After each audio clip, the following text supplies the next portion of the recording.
Bismillahirrahmanirrahim. Assalamualaikum warahmatullahi wabarakatuh. Gimana teman-teman? Masih tetap bersemangat ya? Insya Allah, kali ini kita akan membahas lanjutan materi yang kemarin tentang bisnis plan, yaitu mengenai rencana produksi dan rencana operasional.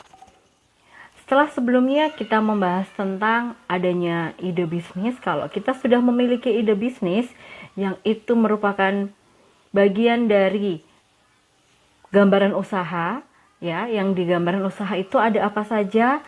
Ada jenis usaha, kemudian produk yang dihasilkan, kemudian keunggulan produk, lalu nama brand dan merek, dan terakhir ada visi misi.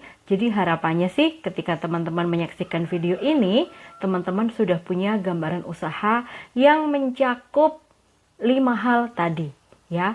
Jadi teman-teman sudah tahu jenis usahanya apa. Jenis usaha di sini terbagi menjadi usaha jasa atau usaha dagang atau usaha manufaktur. Teman-teman boleh milih, atau teman-teman mau mencampur atau ya mixkan boleh gitu ya. Misalnya usaha manufaktur sekaligus dagang, terserah. Yang jelas teman-teman tahu usaha ini jenisnya apa, akan bergerak di bidang apa. Nah, kemudian teman-teman juga sudah tahu produk yang akan dihasilkan itu apa, kemudian tahu keunggulan produknya itu apa, sudah menciptakan nama brand dan merek, dan terakhir punya visi dan misi. Kalau gambaran usaha sudah ada secara utuh, dan berikutnya kita masuk ke langkah melakukan analisis pasar, yang kemudian tergambar dalam analisis SWOT. Selain pasar juga pesaing ya, analisis pasar dan pesaing yang tergambar dalam analisis SWOT. Selanjutnya kita berada ke ranah yang lebih teknis, yaitu menetapkan rencana produksi, rencana operasional, dan juga rencana organisasional. Kita bahas satu-satu. Rencana produksi yaitu bagaimana proses produk itu akan dihasilkan. Di situ akan memuat jumlah, pemasok bahan baku, serta siklusnya. Jadi ini merupakan bagian dari rancangan berapa yang akan diproduksi, siapa saja yang akan memasok bahan baku, lalu bagaimana siklus mulai dari bahan baku itu diambil atau diantar, kemudian proses penyimpanannya bagaimana, lalu proses pengolahannya bagaimana. Itu semua ada dalam rencana produksi. Tentu saja rencana produksi nanti juga akan terkait dengan rencana keuangan, karena terkait dengan jumlah biaya yang diperlukan untuk bahan baku, untuk pengadaan bahan baku, dan juga bahan penolong lainnya. Mengapa rencana produksi itu perlu ditetapkan? Supaya tidak terjadi penyetokan bahan baku berlebihan. Mengingat bahan baku harus terjaga kualitas dan membutuhkan tempat penyimpanan yang layak. Kadang-kadang teman-teman melihat kalau beli bahan baku dalam jumlah besar itu kan lebih murah. Tapi teman-teman sebagai wirausaha belum tahu nih, produk ini, produk yang akan dihasilkan itu lakunya akan bagaimana. Jadi kalau mencetok bahan baku terlalu banyak, khawatirnya justru akan mengurangi kualitas bahan baku itu sendiri. Dan ketika diolah menjadi produk, hasilnya tidak akan memuaskan, gitu. Nah, yang harus diperjelas sebenarnya dalam rencana produksi ini adalah gambaran produk yang dihasilkan. Jadi kalau misalnya disampaikan kemarin, contoh yang kemarin adalah mie hijau daun singkong, maka gambaran produknya seperti apa? Mie kering, dibungkus dalam kemasan, lalu ada mereknya. Nah, kira-kira seperti itu. Oke, seperti pernah kita bahas bahwa produk itu harus punya pembeda, atau kita bisa mengatakan suatu produk yang kita ciptakan itu harus berbeda dengan yang orang lain ciptakan. Nah, ini ada beberapa hal contoh dari diferensiasi produk ya. Kita bisa berbeda dari segi bentuk dan desainnya. Jadi meskipun sama-sama mie atau sama-sama kue, sama-sama puding, tapi berbeda bentuk dan desainnya. Kemudian boleh perbedaan dari segi kemungkinan diperbaiki. Kalau misalnya ini merupakan produk yang kita buat itu bukan kuliner ya, misalnya peralatan sederhana atau peralatan masak praktis, misalnya alat pemotong bawang putih misalnya. Nah, banyak orang punya produk itu, tapi kita punya pembeda mungkin dari segi kemungkinan diperbaiki. Artinya, oh produk kita itu punya kemungkinan diperbaiki lebih tinggi daripada produk yang lain. Nah, ini contoh dari keunggulan. Atau bisa jadi tentang keandalan. Sama-sama menciptakan sebuah aplikasi pengukur jarak misalnya. Nah, produk yang kita ciptakan ini dia lebih bisa diandalkan, karena kalau yang lain pengukur jarak misalnya ada toleransi berapa ratus meter, kita lebih rendah dari itu. Nah, kemudian contoh yang lain adalah ada dari segi keawetan. Mungkin kue yang kita buat itu, kalau kue-kue yang lain itu dalam waktu 24 jam akan mudah basi, mudah keras, produk kita lebih awet. Atau dari segi kualitas kenyamanan, ini biasanya terkait dengan jasa. Ya, apakah contohnya jasa tuh ya potong rambut, les privat, itu contoh jasa. Konsultasi gitu ya. Atau dengan kualitas kinerja, sama ini biasanya masih terkait dengan yang jasa, pembeda dari segi jasa. Atau dari segi fitur dan atribut. Nah, ini kalau kita berbicara produk yang berupa startup. Nah, ini mungkin berbeda dari segi fitur dan atributnya. Oke, ini contoh dari pembeda dari sebuah produk. Bisa memilih. Sebenarnya masih ada banyak hal yang lain, tapi ini setidaknya contohnya. Kalau teman-teman pengen membuat satu produk yang berbeda, kira-kira akan berbeda dari segi apanya. Nah, ini contoh dari pembedanya. Elemen ini saya dapatkan dari sumbernya Pramudiana dan kawan-kawan tahun 2017. Nah, berikut saya tampilkan tentang contoh alur produksi. Kalau kemarin kan usahanya mie daun singkong ya. Dimulai dari penyiapan bahan baku, pengolahan, pemotongan mie, pemanasan, pengepakan, penyimpanan. Di situ ada misalnya penyiapan bahan bakunya apa saja, lalu kemudian di pengolahan membutuhkan alat apa saja, di pemotongan mie membutuhkan alat apa, pemanasan juga demikian, kemudian pengepakan juga seperti itu, dan penyimpanannya di mana, semua harus jelas. Ini namanya alur produksi. Sesederhana apapun alur produksi ini harus jelas. Oke. Nah, di dalam rencana produksi itu tadi ya, isinya apa saja? Isinya satu tentang alur produksi tadi. Kemudian yang kedua tentang ini, daftar pemasok bahan baku. Nah, ini harus disebutkan secara jelas lokasinya.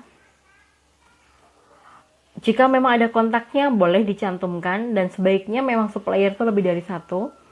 Kemudian boleh kok kondisinya belum deal tapi pemasoknya sudah dimasukkan, karena kan itu istilahnya begini, kita sudah punya bayangan nih kalau akan membuat produk ini, misalnya mie hijau daun singkong. Nah, kalau terigu mungkin banyak di pasaran sebagai campuran dari bahan mie, lalu daun singkong itu akan didatangkan dari mana, beli dari mana, itu yang perlu dimasukkan dalam daftar pemasok bahan baku di bagian rencana produksi. Kemudian selain daftar pemasok bahan baku juga kebutuhan apa saja yang diperlukan untuk membuat produk itu ya. Daftar ini bisa dibuat per hari, bisa juga per bulan. Sekali lagi ini akan terkait dengan rencana keuangan. Oke. Nah, berikutnya adalah rencana operasional. Sebenarnya secara sederhana, rencana operasional ini adalah tentang bagaimana usaha ini dijalankan, termasuk penempatan penanggung jawab masing-masing pekerjaan. Jadi, kalaupun misalnya nanti hanya dikerjakan oleh satu orang, tapi dia sudah punya bayangan nih, saya itu struktur organisasi saya butuh yang seperti ini. Kalau bisa ada manajer, ada bagian produksi, ada bagian pemasaran, bagian administrasi dan umum. Lalu bagian produksi itu ada penanggung jawab produksi, ada penanggung jawab bahan baku. Ini contoh. Teman-teman boleh berkreasi, boleh fleksibel melakukan atau membuat struktur rencana operasional. Ini contoh saja. Tapi yang jelas, dengan membuat ini, teman-teman jadi tahu kalau seandainya usaha ini akan maju berkembang, maka butuh berapa SDM untuk bisa merangkai satu kegiatan ini tanpa mengganggu satu sama lain. Kira-kira begitu, itu rencana operasional ya. Nah, isi dari rencana operasional adalah pembagian pekerjaan dan penanggung jawab. Ini bukan masalah pembagian orang, pembagian per nama, tapi tentang pekerjaan apa yang harus dilakukan. Ya, tadi di sini juga disebutkan, sini ya, ada bagian pemasaran, bagian produksi, bagian administrasi dan umum. Jadi deskripsi pekerjaannya harus jelas. Bagian administrasi dan umum itu ngapain, bagian pemasaran itu ngapain. Kalau ada calon konsumen menghubungi, itu ke bagian pemasaran atau ke bagian administrasi dan umum. Tanggung jawabnya harus jelas. Di situ adalah isinya pembagian pekerjaan dan tanggung jawab, kemudian layout tempat produksi itu sudah ada layoutnya, di mana akan meletakkan terigu, di mana meletakkan daun singkong dan sebagainya. Termasuk di situ ada aturan jam kerja, berpakaian, serta budaya organisasi. Gimana kalau kita belum punya bayangan? Kan usaha ini akan kita jalankan sendiri. Bermimpilah besar bahwa suatu ketika usaha ini akan merekrut banyak orang, merekrut banyak SDM. Jadi Anda perlu menyusun rencana itu dari sekarang. Mau seperti apa? Ya. Kemudian kontak yang dijadikan komunikasi usaha itu harus disepakati. Kalau Anda punya lebih dari satu nomor handphone, maka nomor handphone yang mana yang akan dipakai? Itu termasuk nanti nomor WhatsApp, website, Facebook, Instagram. Itu ya isi dari rencana operasional. Kemudian profil usaha, singkat saja misalnya nama produk, keunggulan. Bisa juga kalau sudah ada brosur nanti dilampirkan dalam rencana bisnisnya. Lokasi usaha itu juga penting, sekalipun lokasi usaha ini misalnya ini usahanya nggak membutuhkan tempat ruang pamer karena semuanya online. Tentu saja tetap butuh tempat untuk memproduksi dan tentu saja butuh tempat untuk menyimpan persediaan barang jadi sekalipun dia online. Nah, rencana yang ketiga adalah rencana organisasi. Ini terkait dengan badan organisasi bisnis itu sendiri. Isinya adalah apakah dia CV, firma, atau usaha perorangan, lalu struktur manajemennya bagaimana. Struktur manajemen kan kalau usaha perorangan otomatis dia sendiri ya. Lalu kalau CV seperti apa, firma seperti apa, dibangunnya nanti akan menjadi seperti apa dalam struktur manajemen. Walaupun yang lainnya nanti bisa mengikut di rencana operasional tadi ya. Oh, yang paling tinggi adalah manajer, di bawahnya adalah bagian umum, bagian pemasaran dan lain sebagainya. Berikutnya adalah tentang standar karyawan. Jadi kalau tadi badan hukum yang akan digunakan sudah jelas mau bentuknya apa, struktur manajemennya juga jelas, standar karyawannya nanti kira-kira mau seperti apa. Nah, standar karyawan yang dimaksud adalah kapasitas minimal yang harus dimiliki oleh karyawan itu. Misalnya kalau bagian akuntansi ya minimal dia menguasai software akuntansi, menguasai pemahaman akuntansi, kira-kira seperti itu. Ya. Termasuk nanti alur rekrutmen karyawan. Ya kan ini perusahaan yang kecil, justru karena masih kecil, maka semua standar itu harus dipenuhi terlebih dahulu. Termasuk gambaran pekerjaan dan tanggung jawab masing-masing karyawan. Ini bisa menjadi lanjutan atau lebih detailnya dari rencana rencana operasional tadi. Termasuk hak dan kewajiban karyawan yang akan dituliskan dalam kontrak, karena sebelum dilakukan rekrutmen karyawan kan harus sampai pada tahap itu ya, punya bayangan nanti kontrak untuk karyawan seperti apa. Oke, semua rencana organisasi ini tentu saja dimuat dalam rencana bisnis. Kita lihat.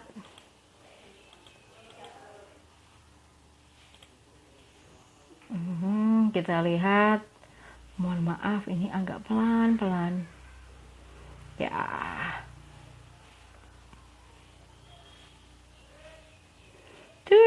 Sebelah manakah?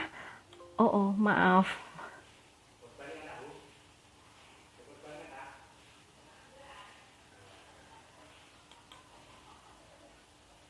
Oke.